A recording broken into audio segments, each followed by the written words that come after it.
Hello! In this video I will show you how to set up VPN on Hammer Blade 5.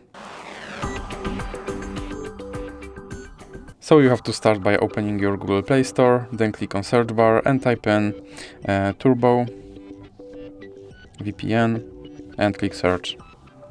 Now select this application and click install.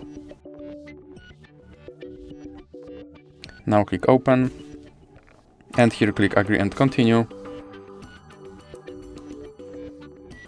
Now you can close this ad and then click allow and click consent. Now you can click on this button to start your VPN and click OK.